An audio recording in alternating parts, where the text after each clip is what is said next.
Hello, everyone. My name is Denise Cordero, and I am a holistic life coach and soul mentor. You are tuning in to Diving Deep with Denise. This podcast intends to create a sisterhood, a tribe of women that gets to have raw and authentic conversations about all expressions of what it is to be embodied as a woman. Through the vulnerable sharing of our stories, we get to invite other women to share theirs, to be empowered, to be healed, and to boldly step into their authenticity and their truth. I'd like to welcome a very wonderful and special guest today, Weylyn Ember. And I'd like to give just a brief introduction. She's a former biologist turned psychic healing guide after a dark night of the soul revealed the truth of who she was. Now she helps women struggling with a life change to step out of pain and into resilience. She can be found at weylynember.com. And don't worry, if you guys didn't get that, I will definitely add it into the details of the podcast, so you will know how to reach her. But in the meantime, welcome, Weylyn. Thank you for being here with me. Thank you so much for inviting me. I'm really excited to be here today with you and your guests, and just, to have this conversation that's ready to come out. Yes, well, definitely, right before we hit record, I started talking a little bit about looking at your profile, and the word pain stood out at me. Yeah. As I'm processing some things, and pain is a huge, it's a huge deal. So we're going to unwrap this and uncover this, and how you support women move from this pain to resilience, because it almost feels like we can all tell a story of pain. Mm-hmm. We all have a story of deep pain, mm-hmm. Whether it is betrayal, abandonment, trauma, loss, grief. Mm-hmm. And the dark night of the soul is also critical and important, because for me, in my experience, it was that catalyst that moved me from my conditioned self to my authentic self.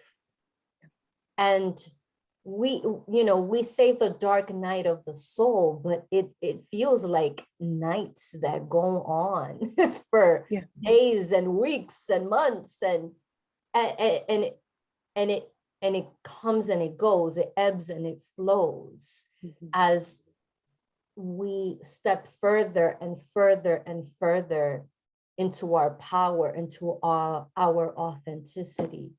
So I will let you take it away so that you can start unwrapping some of that. It's mm-hmm. It's a lot to unpack. Maybe you can start with your own pain and your own dark night of the soul that brought you to this work. That brought me to my knees. And I think that that's really this experience of the pain that we can feel, and especially those dark nights, is, this isn't darkness like a depression. It's a stripping away, and it's literally like you're brought to your knees, that this feeling of just being so rocked. And I think for me, it's hard to pinpoint the moment when things really started to unravel, I guess. An easy place to start would probably be when my mother was diagnosed with cancer, and I shut down my life and moved back in with her. You know, I didn't even ask. I just said, this is what's happening. I'm going to help you through this process. And I didn't know at the time exactly that this would be her death process, her walk. Yeah. But it was, and I doulaed her through that process. And this time of my life really was this beginning of, you know, these shifts. And I felt very alone during this time in my life because most of my friends had not lost a parent yet, let alone their mother. It's different. Losing our parents, it's different depending on which parent it is. And so it was really hard to find people who I could truly talk to. Yeah. And so I started to feel that sense of loss of community, loss of sense of, you know, kind of where I was, who I was, where I belonged. And I actually, this probably it really is the beginning, because I actually struck up a friendship with a tree. And I know for some people that might sound a little odd, but you know, I would walk my dog every day as a way to, you know, help him. Of course, he needed a walk, but also to give me space and time to think. And I just kept getting pulled to this spot along our walk that would go down to this river near where she lived. And it was probably just my dog pulling me. But he pulled. And so we went, and there was this tree there that I would just kind of lean against and spend time with while he was playing in the water. And I just felt such a relief. When I would kind of physically lean on this tree, and I began to seek the tree out because I felt contained. I felt heard. My tears felt like they had a place where they were able to land. You know, my grief and my anger and everything that was coming up, because our relationships are complicated, right? With everyone. And for me, my relationship with my mother was quite complicated. And so this tree, I felt really contained by this being. And we struck up a friendship. And that was such an interesting shift for me, because I did feel so alone. And, you know, that's one of the things that can be really difficult when we're deep in our pain, is if we find ourselves in isolation. And if we find ourselves not knowing how to resource and not knowing how to seek out supports. So I was certainly in that place. And so I began seeking out supports through the other beings, my companion animal and this tree, and, you know, really the river as well. So I guess that's sort of that first piece. And then, so she passed away, and it was a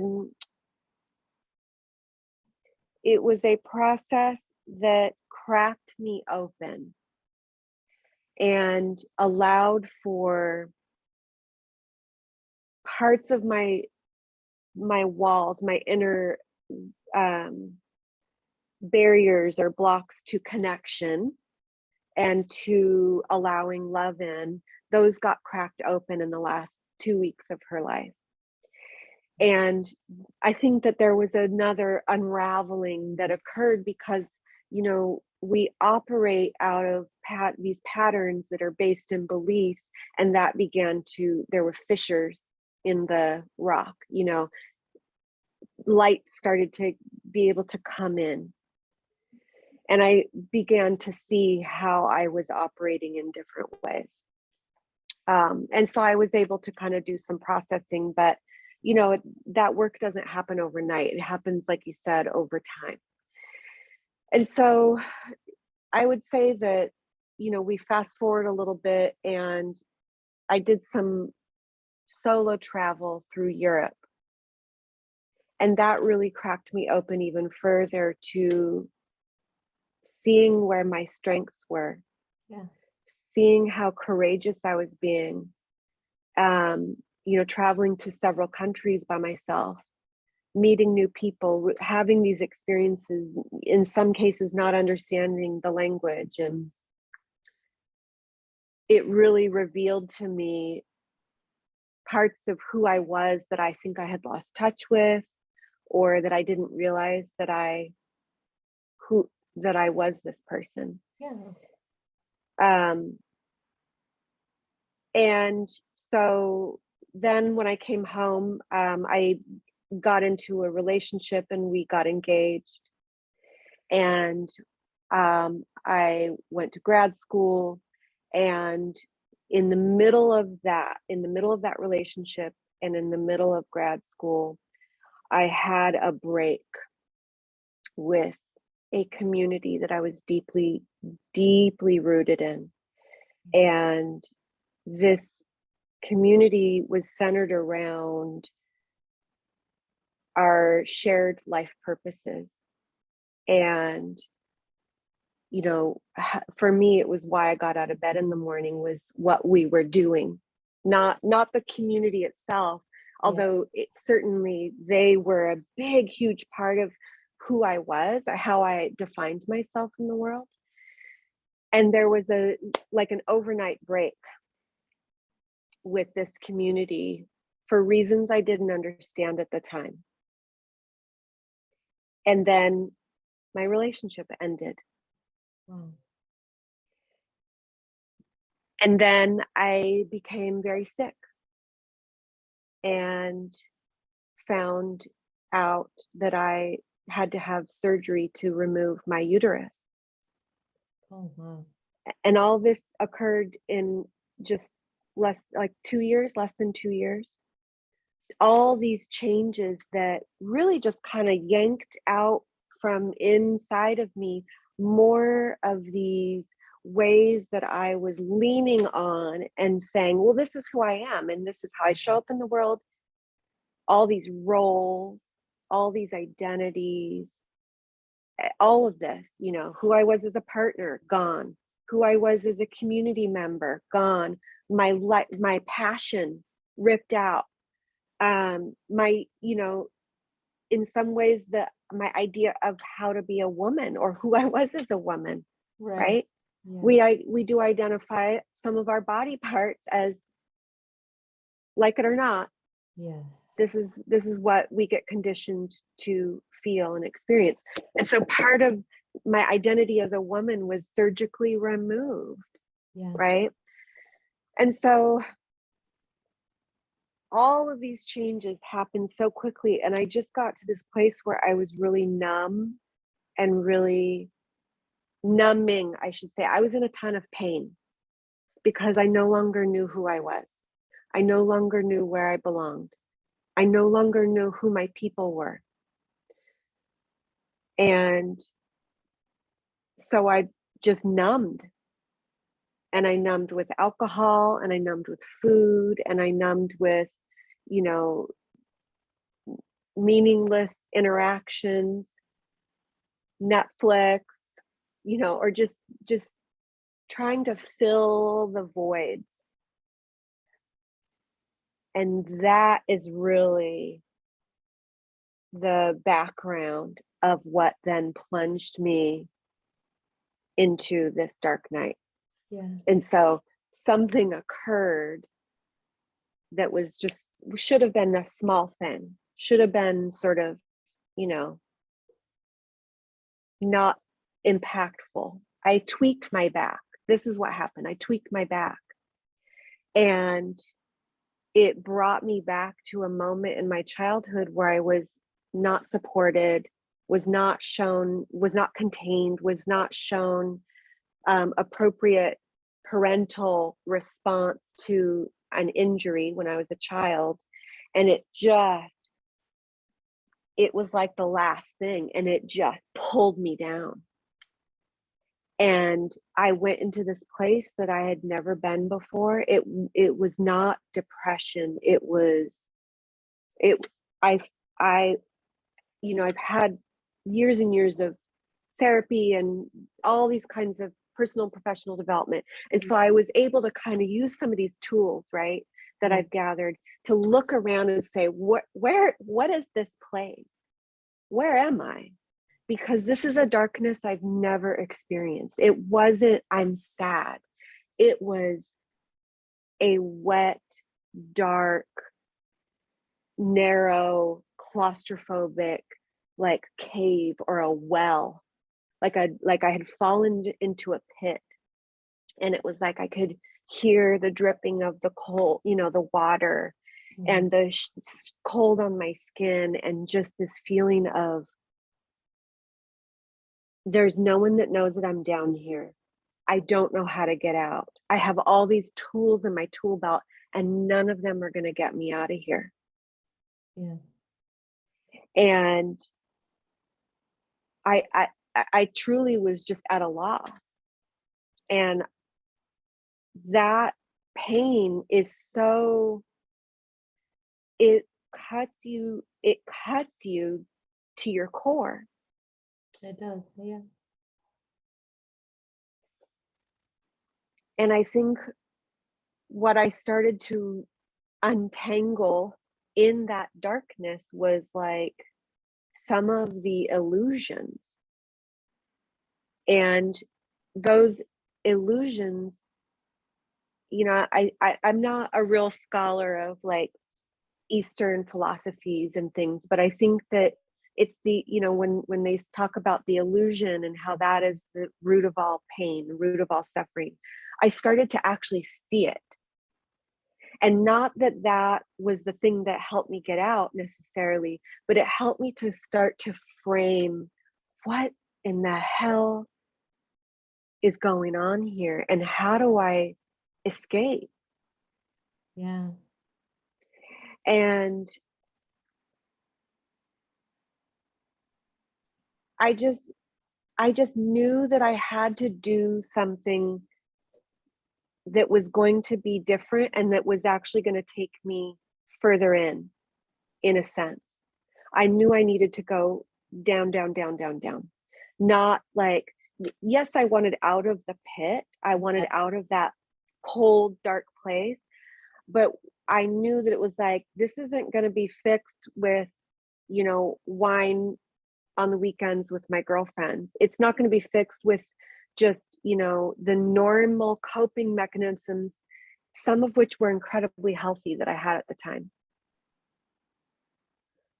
I needed to actually go to kind of underneath this stuff. Wow. And it's this understanding. And I mean, now I can look at it, because this has been a few years, I can look at it and be like, I totally rocked that, right? Like, I mean, the way I'm even describing it is like, yeah, it was a smooth process.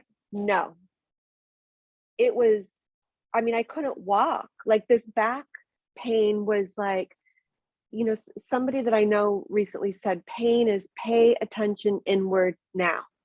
And that, I mean, how brilliant is that? Yes. Pay attention inward now. Yes. Wow. Brilliant.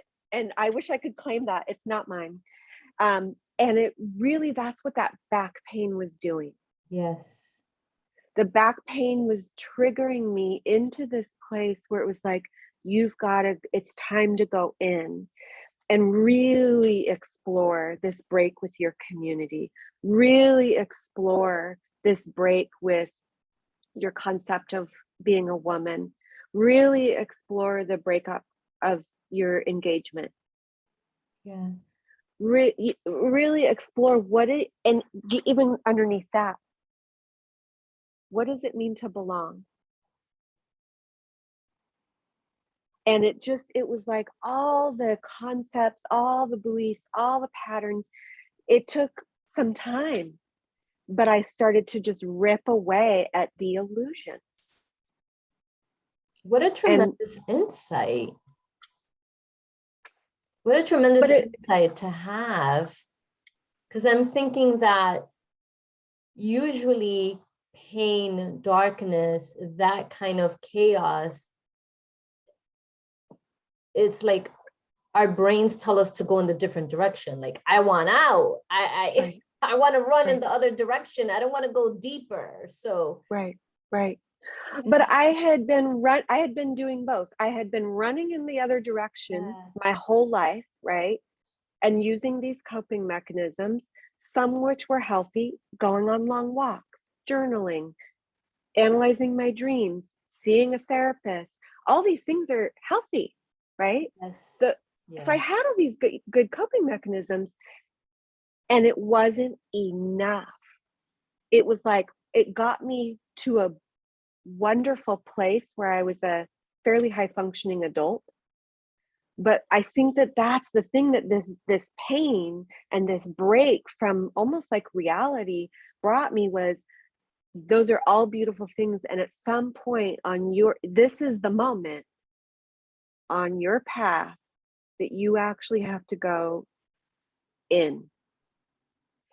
And I think that the other key element here is that I also had been, because of the dysfunction of my family of origin, have been historically a fiercely independent human. So yes, I did have friends, and yes, I had a therapist, but I was one of those, I'm going to figure it out. I'm going to go it alone. I can do it. Leave me alone. I don't need you, because I didn't have a strong support system from my family of origin to say, I know I can reach out for help and help will be given. The injury to my back reminded me of a belief I had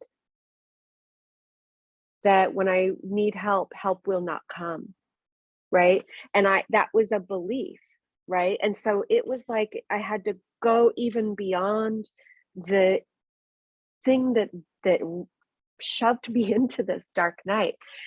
And so I had to go beyond this concept that I couldn't get help, right? And so, yes, I had these insights, but it was like, I'm also telling you this from the other side, right? Like I began to reach out and really go deeper in a way that I had never gone before. And I got the help I needed. And that was reaching out to energy healing practitioners, really, because it was like, okay, I have a therapist. She's great. And she helps with this, but I need different and something else that's going to take me to a different level. And so I coupled my ongoing therapy that I was already in with getting help at the level of energy healers who then became mentors, and then I also began the journey. And this is really where this shifted everything for me, is that the process woke me up to my true essence. And I began meeting with and being healed by my spirit guides.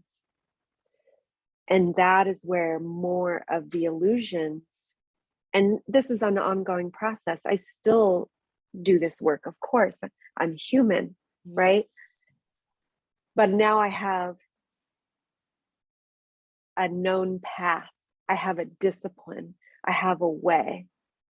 And I go within and I get wisdom, guidance, and healing on my path. But that was really the process that got me to a place where I can talk to you now and not turn into a ball on the floor, and I'm not in the fetal position, because that's where I was. Yeah. That pain brought me to, I was in the fetal position,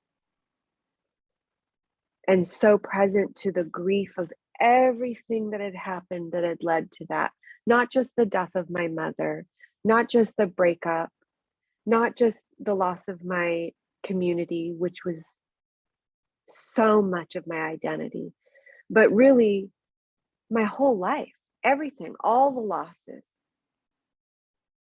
that I had shoved down, that I had ignored. Becoming present to all that and really just peeling away the layers of the illusion of that meant something about me, that I wasn't good enough, that I wasn't valuable, that I wasn't lovable, that I wasn't a good person, a kind person. Yeah. And on and on and on. And really just peeled. And I'm still, of course, I'm still peeling those back. Yeah. Yeah. It's what we do. As long as on we our have path. this human experience, we're doing this Mm-hmm. work. Yes. Thank you. Thank you so much for sharing that with us. And before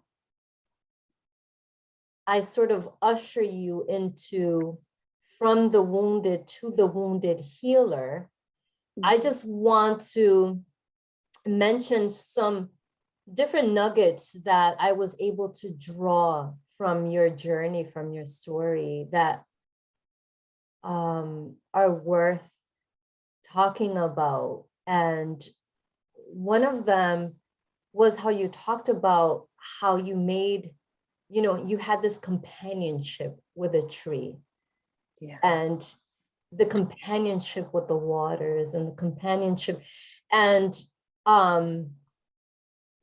for me, it's not weird at all. And we need to kind of unweird, unstigmatize how companionship needs to look and be a certain way, first of all. But I think that it's so beautiful and so relevant that you mentioned that, because I think that we are naturally drawn to that, or believe that companionship needs to be that of a human or an animal or a dog, right? Right. And we have an understanding that there is spirit in everything. Yes. In all things. Yes. And that we can draw comfort from the tree, that we can, or a tree, Yes. a rock, Yes. the sand, the ocean. Yes. I think that you're bringing up something that's really important, and that is both talked about and not talked about in a lot of circles. And what I mean is that there are certainly a lot of cultures that still understand this way of being, and it's still very present for them and alive for them, these intact ways of relating to the other beings. Yeah. And it's very beautiful, and I do not claim to be from those lineages or part of any of those lineages, but it sort of came to me naturally, and then I began to explore it through different scholarship and just reading different people's views on it, and from different intact traditions, and then also from the not so intact. And so there definitely some of the Northern European cultures are sort of beginning to reclaim this, and it's a reclaiming for, I think that before, as a white woman, before we were colonizers, we were colonized, right? I feel like I can say that. So those ways of being that are, were colonized 2,000 years ago, they're beginning to be reclaimed in some European peoples and descendants of European peoples. And, you know, we're really trying to find our way, some of us. And yet, there's also just this very natural, when you spend a lot of time in nature, you get pulled to it because the tree pulled me. I didn't say, I'm going to go in the woods and I'm going to hang out with some trees and be contained and feel held in my grief. I was like, I want to just go down here. My dog's pulling me, and this looks like a place I can go cry, where the other people on this trail won't see me or hear me wail. And even as I say that, I'm feeling some emotion, because it was just like, there was no place. I couldn't cry at home. I had to be the rock. I had to be the one holding the shit together. Yeah. So that she didn't know that I wasn't sure if she was going to make it. I had to be the one with the, you know, I don't even know what words, I'm losing my words, but really that kind of, that solid, yep, we're going to do this. It's going to be great. You know, everything's going to work out, right? That's kind of that face that you have to show. And I had nowhere that I could be in my grief for what was happening. And so of course I needed places to go off trail. Yeah. And I was called. And water is often a being that will call us to invite our grief, to be present. Yeah. Right. And so there's so many ways that we can do this, but really just engaging with the water and releasing our grief into the water. And that's certainly what I did with my friend, this tree near this water. And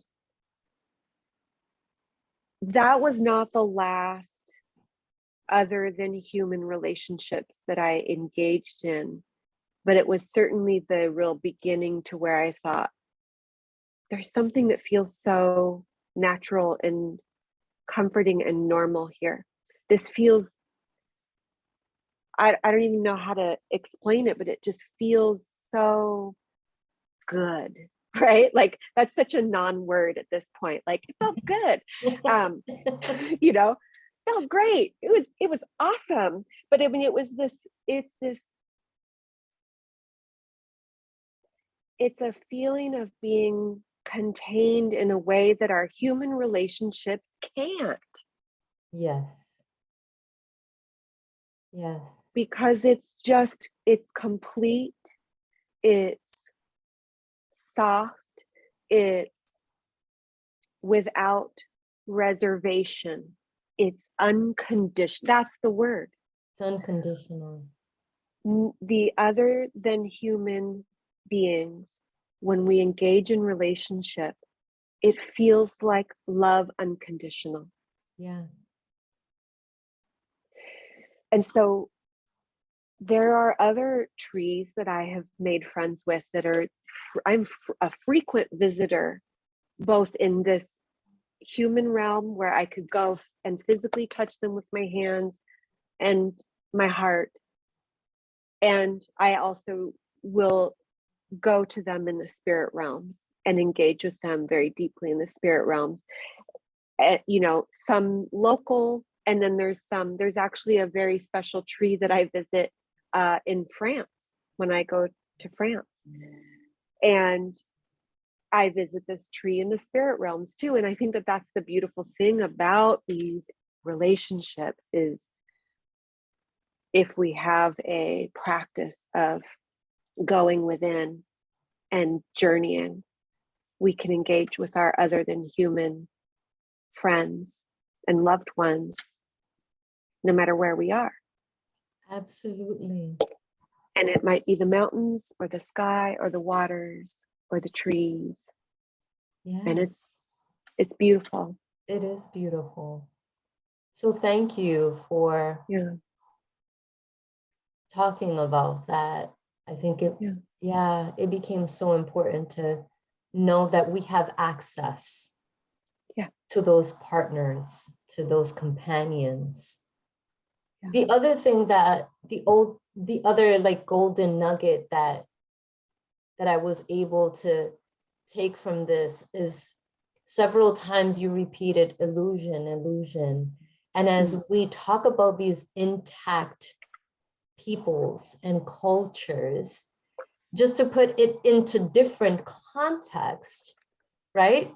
The illusion is synonymous to the dream that we dream, the awakened dream, which is the reality that we are creating for ourselves.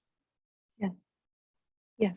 And how truly that is an illusion, and how we can change that illusion, how we can dream a new dream Yes.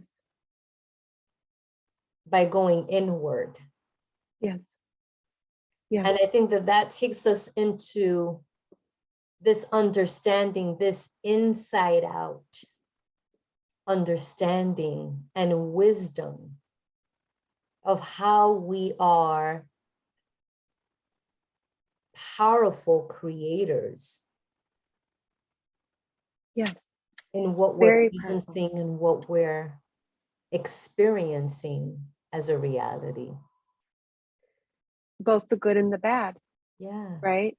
The creators of repeating patterns, Yeah. taking our beliefs and turning them into patterns Yes. that we enact out so that we can then reinforce what we believe about ourselves, Mm-hmm. and it is all illusion, Yeah. all of it, the good and the bad. True. Right? I mean, because there can be things that we can think that we like about ourselves, but it's also, in a sense, it's also an illusion. And I think getting to the bottom of that, where being able to see glimpses of myself as my true self, which is an aspect of divine, whatever you want to call that experience, source, all that is, God, the universe, whatever suits. And really actually experiencing myself as an aspect of that, both visually in my mind's eye when I'm journeying and seeing myself cracked open. Yeah. And turned into light, just light, being a light being, but then also feeling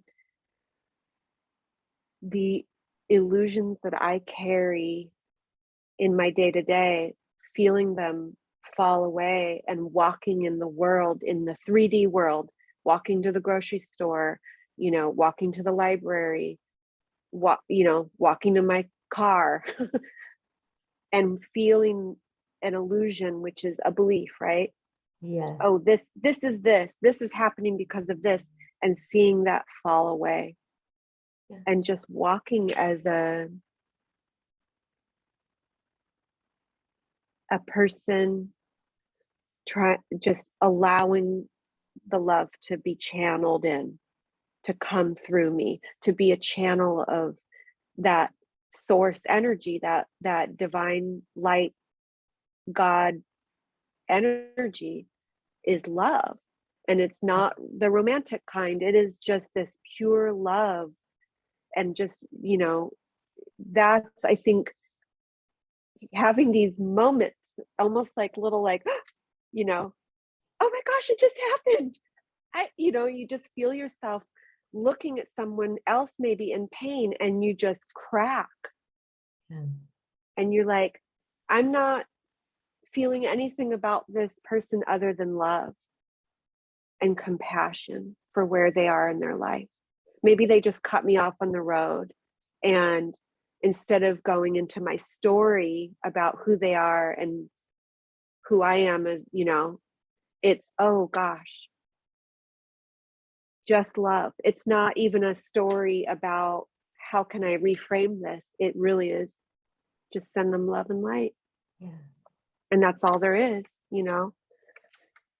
So I think, you know, that dark night began to peel away the many, many, many, many layers of beliefs that I had about myself and about the world that were covering up the light that already existed. Yeah. The light that I already was. You know, we don't have to become this. We are it. We just have to allow it, allow ourselves to be that light, that love. I think that that's so important to mention, because it's not something that we need to look for. It's not something that we need to find. It's not something that we need to discover. It's not something that's out there. It's not something that we have to do. It's already within us. Yes. And it's, I feel like I'm quoting someone. It's almost like we need to remove all the barriers. Yeah. Yes. From what is already within us. Yes. We are all the light. We are all the love. All of us, not some of us. All of us are already that. And you're right. It's just taking away the barriers, which is beliefs. Yeah. And, you know, these thoughts that we have about ourselves and others. And if we can just peel it back, we get to the core of who we all are. And that can be an incredibly painful process. Yes. Yes. Because So I think that, so sorry. no, it's okay. It can be painful because we set up an identity around these beliefs. So even though we might not like the identity, it's comfortable because it's known. Yeah, we cling to that for sure. We cling to it. And sometimes some people spend their entire lives in this incarnation clinging to that idea of who they are, despite the amount of pain that that identity causes. But it's known and it's comfortable in that sense. So in a way, even though who we think we are might be painful, like if we don't love ourselves, if we think that we're awful, if we think we're a jerk or worse, right? It can be painful to believe that about ourselves. It's not to say that it can't be also painful to remove it, because then we're facing kind of like, well, you know, sometimes like, how did that get there? What else do I believe about myself that led to this? And peeling that back and really getting to our core. That process can be painful. Yeah. Being in touch with our true selves, I think an aspect of love is not painful.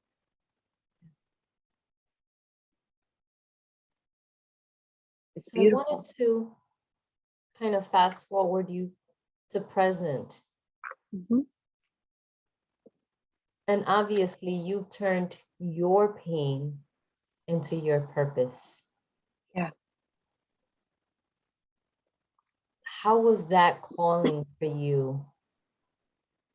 And what is it that you're attracting into your life? Well, through that answering, that calling, yeah. Answering, living in that purpose. So it happened through the process of calling in mentors and healers and my spirit guides. And as I was calling in my own spirit guides so that I could do this work over and over and over of engaging with them and getting these healings, so much was pulled away and I began to experience myself in the world differently. Yeah. And that's kind of that, how do I say this? I started to feel a connection to all that exists more frequently, more intensely, more obviously. Yeah. And so, when in my bio, you read, oh, that I'm former biologist turned psychic. That's what I mean. Because I engage in this level of deep, deep connection into this web of everything that exists, and I travel to this place, I feel myself traveling to this place of complete connection. That is where I experience information streaming through for other people, if they request it, if they want me to see it, for myself, for the planet, for and now, and so as I was healed by my spirit guides, and all the obstacles that were in my energy system were removed, given over to source, because I no longer needed them, I opened up to this path. And more I felt called to lead groups with some of my friends and say, come on, do this with me. This is incredible. And it was like my guides were just showing me, do this, call in these friends, host rituals. I started doing like just rituals in my home where we would release, and we would do these beautiful, and it all was just information that my spirit guides were saying, do it like this. Here's some information. Now call in the people. I also, backing up a little bit, I held a transition, a rite of passage ceremony for myself 2 days before my hysterectomy. And I called in some really amazing women folk to be with me and to hold circle as I took some of my last blood, and I buried it at the base of a really sacred tree. And they held the space for me as I cried and I released and all that. And so that was so moving for both myself and the participants, because it was I crossed the threshold into becoming the crown. And it was so moving for all of us. So as I was doing this work with my guides, they were also calling me to start, I would do some of these types of threshold ceremonies for some of my friends. And so that was just this kind of piecing together my passion and my purpose. Was I was just called to do a thing, bring this group of people together and do this ceremony. Reach out to this woman who's going through this and see if you can help contain her with a ceremony. I offered free sessions to people to just engage and to just, because every time I was doing some of this, holding this space and healing, I was being healed, right? And so it was just this beautiful movement through me of energy and healing and growth and connection. And at some point, after a few years of just sort of feeling my way around, I really started to claim this, because I was healing my own wounds around what I was allowed to be, who I was allowed to be, what I could claim, right? And more, I was communicating with the forest that I lived near and getting messages from them. And that felt a little awkward because of my ancestral lineages, that it didn't felt like I could claim that. And so I was really just kind of finding my way and feeling this growing passion to connect people to their greatest, this sounds almost cheesy, but their greatest possibility, right? Yeah. I mean, it sounds cheesy, but it doesn't. It isn't. It's an innate desire. It's something that, you know, whether it's the greatest possibility or highest potential or true life purpose or soul purpose, it's innate. It's something that's deep within us, that is part of the core of who we are as these spiritual beings. And whether we put a name to it or not, it's there and it pulls us. It pulls us towards that. Yeah, it does. And I think that the reason, or how I got to this place that I'm at now and the work that I do, is I came to recognize that it was all of these changes I went through. Death of my mother, loss of my uterus, loss of my, partner, loss of my community, so, and other things, other losses, other changes to my identity that made the ground underneath me so shaky that I finally said, I'm going to walk across the threshold and step into what I now recognize it was my actual true purpose. I thought this other thing that I was doing was my real purpose. And I realized that I had to have my community ripped away from me for me to actually step into my true calling, which is to just help contain this for others, help to be a container and a guide, right? So I help guide people through their path. I don't lead them down the path. I don't show them their path. I walk beside them, beside these women on their path. And often I'm so called to the earthquake of changes and how that can rip us open and be an invitation to step across our threshold, that is really the place where I invite women to come work with me, is when you're dealing with a change that has left you really questioning, who am I?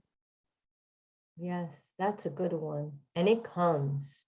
It comes. It comes. Sooner or later, it comes. And the question then becomes, are you listening? Yeah. Are you listening, and are you willing to step forward? Yeah. Or are you going to keep doing the same old thing that you've been doing all along and thinking it's going to get you a different result? Or are you going to numb in some way, numb out in some way, like I did with movies and alcohol and food? And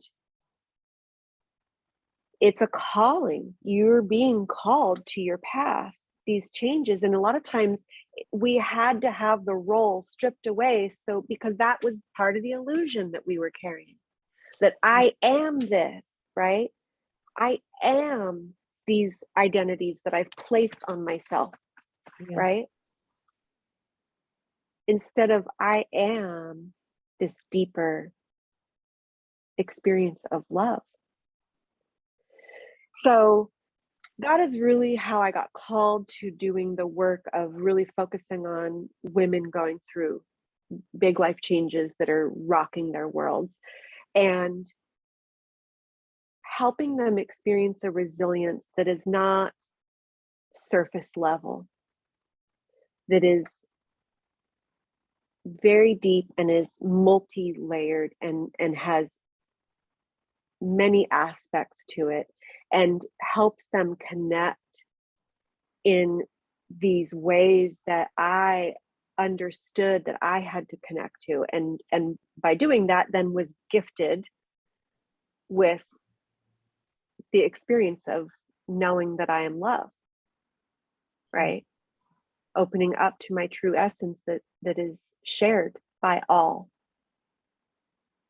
So that's why I bring in resilience, but it's not just how do we just sort of put up our shields and just push forward. I mean, we do have to move through our change, but it's really a much deeper experience of resilience that calls in so much more for each person that I work with. So I heard you say something that was important about your experience, and through your connections, through your guides, through source, energy healers, all these things, you were healed. But I feel like I need to ask the question for all of our viewers, for our sisterhood, for the women out there. Is healing possible? Do we all have access to it? Yes, I really believe that.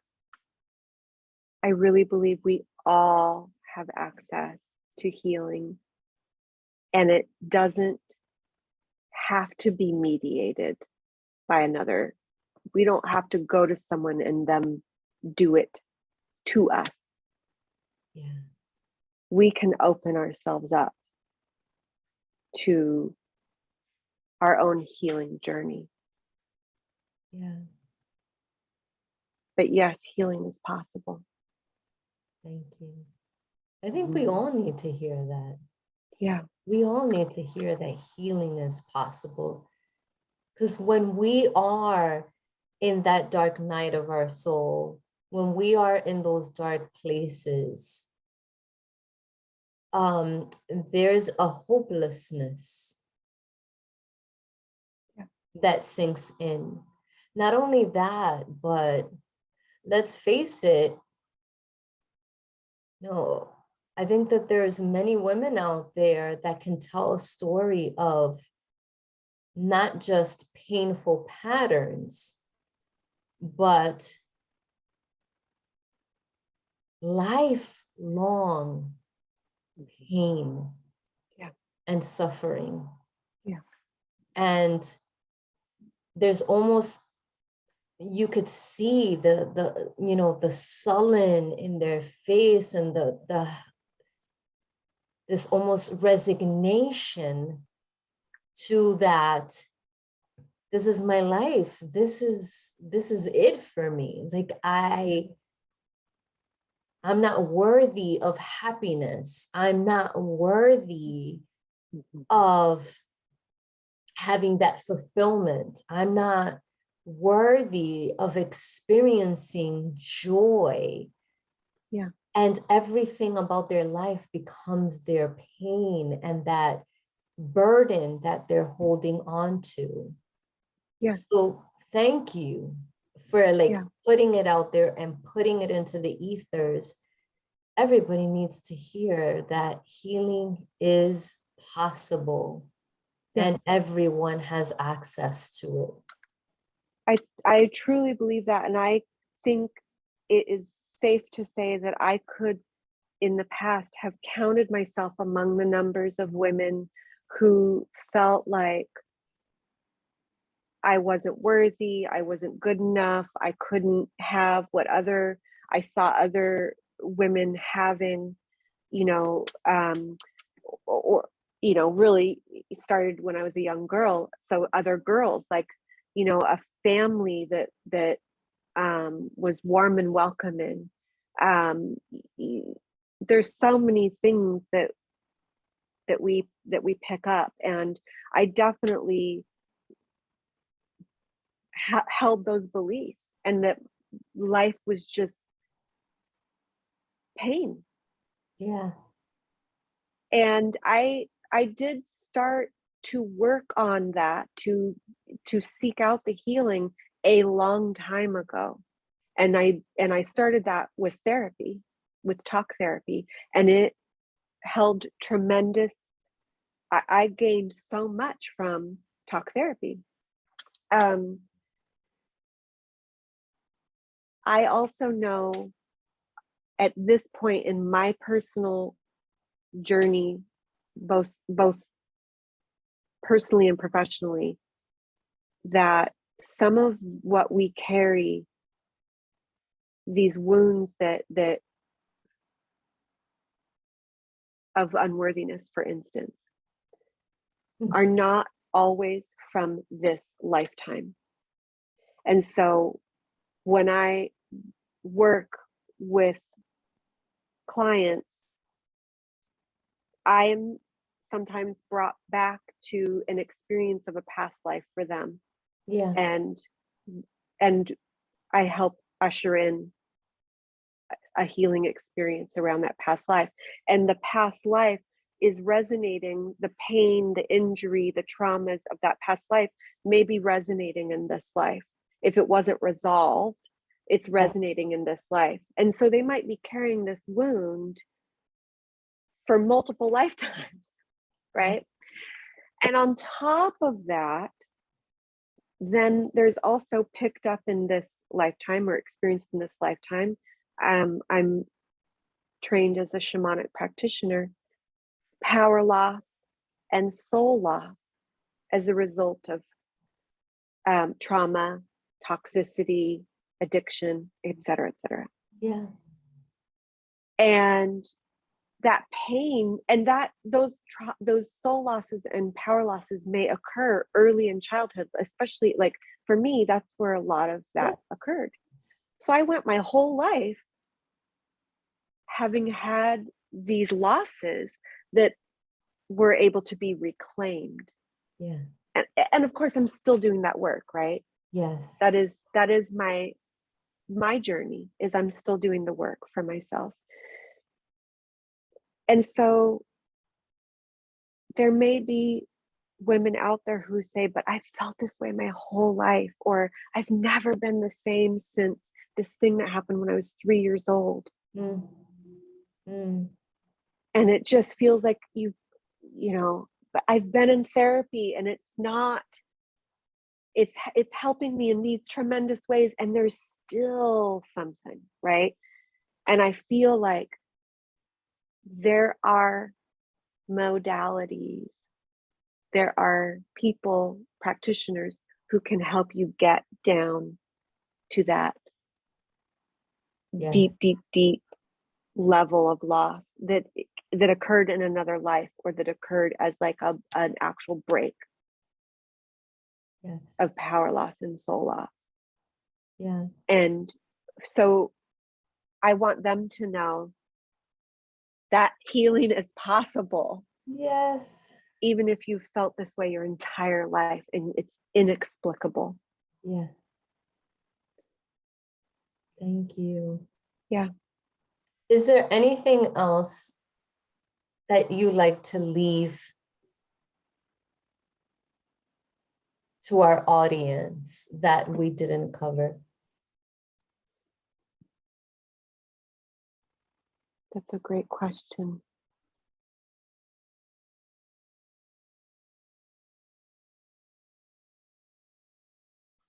Yes. You are loved.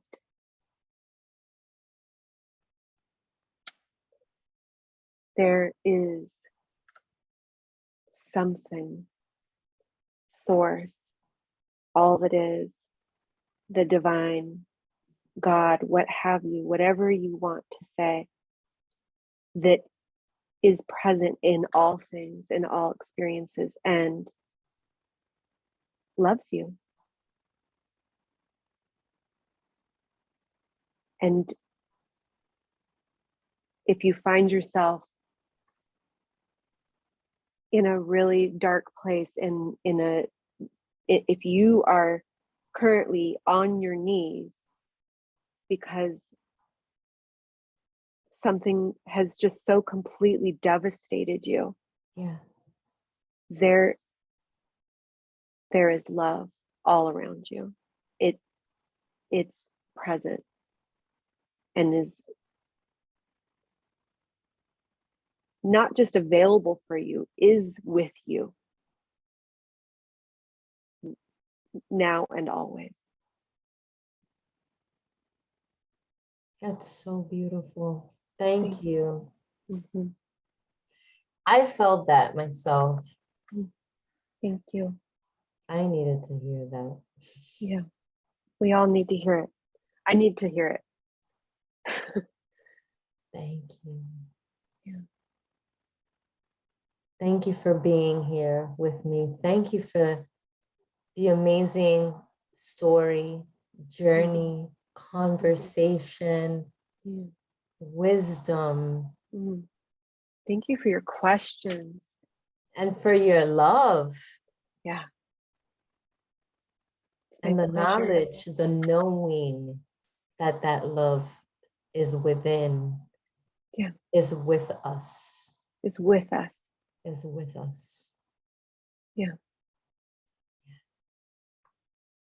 Thank you, everybody, for tuning in to another episode of Diving Deep with Denise. Please remember to like, share, spread the word through all channels. We're on Apple Podcasts, Google Podcasts, Stitcher, Spotify, wherever you may be listening to us or seeing us on YouTube. Love to stay connected and grow this beautiful community of women. Till next time, take care. Bye-bye.